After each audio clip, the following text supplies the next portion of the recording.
I think Senator Marcos is seeking the floor. We recognize Senator Amy Marcos. What's the pleasure, Thank you. I'd like to make a privileged speech as already reserved from last week. Is this, Madam President, a privilege speech or a question of personal and collective privilege? Because Personal and collective because privilege. we have yet to dispense with, proceed to the reference of this. If it's a question of privilege, we will Yes. accede, Madam President. Yes, I rise on a matter of personal and The collective good lady privilege. senator has indicated that she's rising on a matter of personal and collective privilege. We recognize once again Senator Amy Marcos. Thank you very much. Magandang hapon po, Madam President, our Majority Leader, the ladies and gentlemen of the Senate. I rise today on a matter of personal and collective privilege to address a pressing issue of utmost national importance. For far too long, our Filipino people have been left uncertain, confused, deliberately kept in the dark regarding the true intentions behind the continuing and increasingly belligerent efforts to append the new Senate leadership and, worse, to amend the Constitution. The Filipino people deserve clarity.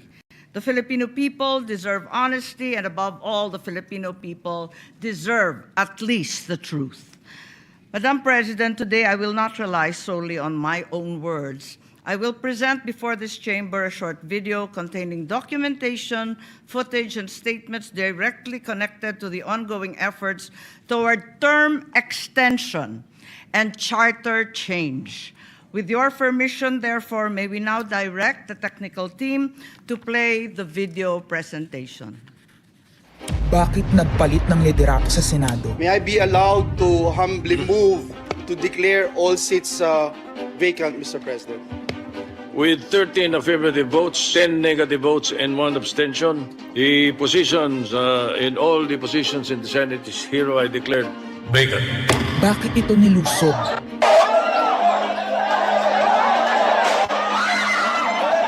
Bakit patuloy ang pananakot? Talagang garapalan, obvious na obvious, iniisa-isa ang majority. Bakit may panggigipit? Pinakakasuhan ng Ombudsman si Senator Rodante Marcoleta ng plunder at indirect bribery. Bakit may pambabaluktot ng kwento? Nililito nila ang publiko. Ang kainan ay naganap alas 4 ng hapon. Ang barilan alas 7. Nagmamalaki nilang may nangangamusta. Si Camille Villar ang unang nag-update. Saka sila nagsireply. Last convo, 4 p.m. Next chat, 10 p.m. Bakit may demolition job? Bakit may pait? Bakit hindi matanggap? Napakaraming bakit. At narito ang mga sagot. Pero bago ang katotohanan, wasakin muna natin ang kasinungalingan. I, Alan Peter Shram Cayetano, having been elected to the position of Senate President, Hindi nagpalit ng liderato para sa impeachment. Hindi totoo ang pinapakalat ng mga nabulaga. Ito this time, medyo nagkabulagan. Ang impeachment ay labanan ng numero. Hindi ang mga Duterte aligned ang dapat mangamba, kundi ang mga sa umpisa pa lang ay may hatol na. Ang sinasabi, sir, ng ibang mga kritiko, itong Senate leadership shake-up ay tungkol lang daw sa impeachment. Lahat na i-connect. As I told you, may 12 kami. Si Bato is 13. So kahit nawala naman siya, ang pinag-uusapan dito is whether or not you will be able to get 16 votes. Hindi siya ang pagmumulan ng 16 votes. Wala siya doon eh. 12 kami. Bakit kami magkuku? May 12 na kami kung ang pinag-uusapan lang natin ay impeachment. Actually, 9 lang ang kailangan para ma-dismiss. Yes, 12 kami. So it's more than the required votes. But that's not the point. Ang ano kasi, pinipilit nilang i-connect doon. Kaya ako natatawa. Where is the connection there? Gusto pang ipa-inhibit ang mga tinatawag nilang Duterte-aligned senators. Nananawagan pa ng partial kuno at pagiging patas. Pero sa publiko, may mga pahayag na hindi makakatakas. While VP Sara is in power, the threat of a full-blown Duterte comeback is still a very real and present danger. Bakit ganito ang desperasyon? Bakit hindi maikubli ang gigil? No. Bakit natataranta ang lahat? Mr. Speaker, I move to endorse to the Senate the resolution setting forth the articles of impeachment. Narito ang pagsisiwala. Noong April 22 sa Soler, nagkita si Tito Soto at House Speaker D para pag-usapan kung ano ang papakialaman sa 1987 Constitution habang nakaupo si Bongbong Marcos. Kasama ni House Speaker D ay si South Cotabato Congressman Ferdinand Hernandez. Kasama ni Soto ay ang dating Senate Secretary na si Mark Mendoza. CONAS ang gusto nilang mode ng charter change. Muling isinusulong sa Kamara ang charter change o pag-amyenda sa konstitusyon sa pamamagitan ng Constitutional Convention. Is something big brewing inside the government to claims of a possible no-election scenario? Ang pag-aamyenda ng konstitusyon sa pamamagitan ng Constituent Assembly. At para makakuha ng suporta sa Senado at sa Kongreso, ito dapat ang mga nilalaman. Dapat ma-extend ang termino ng mga senador at congressmen na mawawala na sa pwesto by 2028. Ang eleksyon sa bawat senador ay magiging by region. Nagdiskusyon sila kung 2 o 3 senador per region. Kinumpute nila kung mayroong 18 regions, nasa 36 o 54 ang magiging senador. Lumutang din ang usapang para hindi makaporma si Inday Sara sa 2028, gawing 50 years old ang edad ng pwedeng tumakbo. Pero nagpanukala rin si Soto na pwedeng gawing 35 years old para kay Vico Soto. Dahil ipagmamayabang niyang kayang talunin ito si Inday Sara. Meron ako idadagdag, maganda, Vicky. Ibaba natin ang edad ng presidente to 35. Magagaling ng bata ngayon eh. Magagaling eh. Ibigay na natin sa mga kabataan na pagpatakbo nitong bansa. Baka puro matino pa mailagay natin. Baka sabihin nila, Senator Soto, this is to siguro allow your nephew, ba, si Vico, na tumakbo. Sabi ko na maging qualified. Sabi ko na mag-iisip sila ng ganun, hindi ko naisip si Vico Rune. Ang impormasyong ito ay mula mismo sa kasama sa meeting. Kasama din nila ay isang congressman, isang gobernador, isang retired military officer, isang dating may mataas na katungkulan, at 5 mula sa private at business sector. Kaya ba binaliwala ang panawagan ng taong bayan? Kaya ba binaliwala ang paalala ng Iglesia ni Cristo? Hindi po nagbabago ang bilin ng Iglesia ni Cristo, Nelson, na ang Iglesia ni Cristo po ay tutol sa impeachment. Kaya ba nagtatapang-tapangan ang mga umaastang bida sa ginagawa nilang tunay na drama? Kaya ba nila sinasabing hindi sila natatakot sa eleksyon ay dahil alam nilang walang eleksyon na magaganap? Hindi po kami natatakot sa susunod na eleksyon. At ang boto sa impeachment ay refleksyon ng boto sa pagsira sa 1987 Constitution. Pabor ang karamihan sa mga pagbabago sa saligang batas, lalo na sa usaping ekonomiya. Ngunit kung papakialaman ng iilan ang konstitusyon para maghari-harian at para sa pansariling kapakinabangan, makapwesto ng matagal o mailuklok ang kamag-anak, humanda kayo sa galit ng bayan. Ang pagpapalit ng liderato sa Senado ay hindi kakaiba. Ito ay nakabase sa prioridad at gusto ng mga senador. Bumabahana ng ebidensya laban kina Bongbong Marcos, Liza Marcos, Sandro Marcos at Marvin Romualdez. Kailangan ng may bayag sa Blue Ribbon Committee. Ipinangako na sa mga korap na mambabatas ang perang malilikom sa 2027. 2028 national budget. Dapat pigilan. 2028. Alam natin, that's the election budget. And it was assured to the congressmen, this will also be the CONAS budget. Nagiging isa ng malaking sindikato ang pamahalaan. Sinusuportahan ito ng mga dating kalaban, mga tinulungang manalo noong nakaraang eleksyon, mga may galit sa nagdaang administrasyon. Lahat sila kasama ng pinakamalaking troll farms at ilang bahagi ng mainstream media ay pinagagana ng 2 bagay. Pera galing sa korupsyon, galit sa mga Duterte. Mahalaga ang liderato ng Senado para sa mga korap at nakasandal sa mga buwaya ng kapangyarihan. Ngunit mas mahalaga ito sa mga naninindigan na ang Senado ay bantayog ng konstitusyon na hindi dapat tinatakot, sinusuhulan at iniipit upang maging tau-tauhan. Maaaring hati ngayon ang Senado. Maaaring kanya-kanyang bersyon ng kwento. Wala nang pakialam kung ano ang totoo. Isa itong indikasyon na gumagana ang demokrasya. Kailangan lang maalala ng bawat senador na kahit sila ay may kapangyarihan, hindi dapat nila malimutan magpakatao. Sa kabila ng lahat ng problema, pinakamababang halaga ng piso sa kasaysayan, mataas na bilihin at gasolina, kawalan ng trabaho, halos wala nang makain, nagpapakamatay na mga magsasaka. Ang inuuna ay politika, impeachment at kung ano-anong propaganda para mabalik ang kontrol sa Senado ng mga nangako na maisakatuparan ang pagpapahaba ng panahon sa kapangyarihan. Kung magde-deny yung mga nandoon sa meeting na yon at pabubulaanan yung aking sinabi, then sasabihin ko kung sino ang nagsiwalat sa amin. Kasi magugulantang ang buong bansa pag siniwalat ko kung sino yung nagsabi sa amin.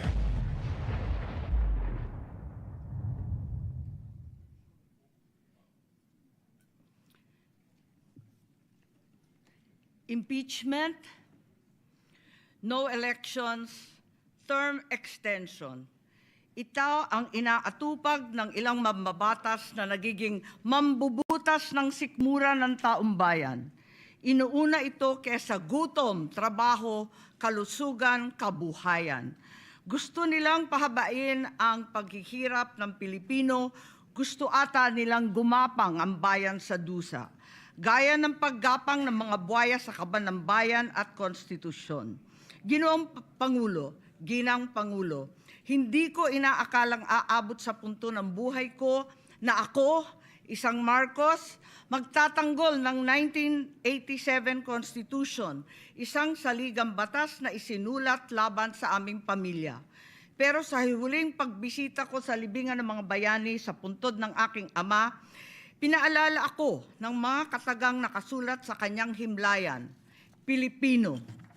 At bilang Pilipino, bilang isang lingkod bayan, bilang isang kaisa-isang anak ni Ferdinand Marcos na may lakas ng loob na tumindig para sa ating bansa, dapat protektahan natin ang saligang batas ng Pilipinas. Nitong mga nakaraang linggo, hindi lang ako basta Pilipino, hindi lang ako basta senador, naging reporter pa at vlogger dahil walang mag-cover sa totoong nangyayari. Pero napakaraming nagko-cover up sa mga korap na politiko.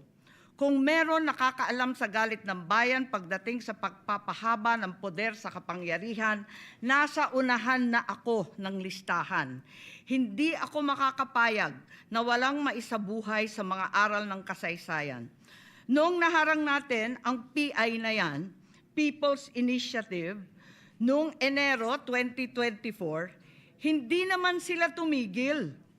Noong 12 ng Agosto 2025, unang inihayag ni Bongbong Marcos ng ating Pangulo na hindi niya tututulan ang isang Constitutional Convention o CONCON upang ayusin umano ang mga butas sa saligang batas, kasunod ng pahiwatig ng Kongreso na sumusuporta nito.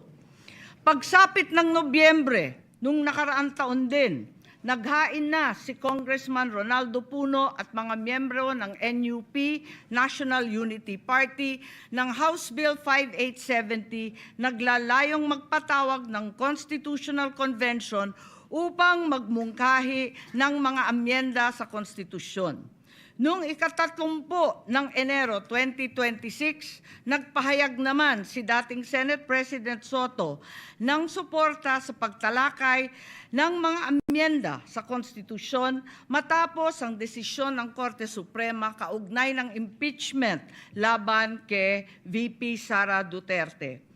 Agad itong ikinatuwa ng tropang NUP na nagsabing mahalaga ang kooperasyon ng Senado upang maisulong ang mga reforma sa saligang batas. Gayunpaman, noong 31 ng Enero 2026, sumagot ang Malacanang, hindi raw prioridad ang charter change o CHA-CHA dahil nakatutok umano ang Pangulo sa mga isyong pang-ekonomiya. Isang pahayag na inilabas matapos magpahayag ng suporta si SP Soto noon sa pag-amyenda ng konstitusyon. Sa gitna ng debateng ito, naghain noong ika-7 ng Pebrero 2026 yung dating ARTA, Rabindranath Kilala, ng isang radikal na panukala, buwagin ang Senado, pati na rin ang Kongreso at lahat ng lokal na sanggunian, paltan ng isang National Legislative Assembly, maari umano makatipid ng hanggang 1 trilyong taon-taon. Nung nakaraang buwan, formal din hinikayat ni Congressman Puno at ng NUP ang liderato ng Kamara na simulan ng pakikipag-usap sa Senado hinggil sa charter change sa pamamagitan ng Constitutional Convention. Ginamit pa nila ang pagiging bukas ni SP Soto sa constitutional amendments bilang oportunidad para sa koordinasyon ng dalawang kapulungan. Sa huli, noong ika-14 ng Mayo 2026, mariing itinanggi ng Malacanang ang akusasyon ni Senate President Alan Peter Cayetano na sinusubukan ng palasyo pahinain ang Senado.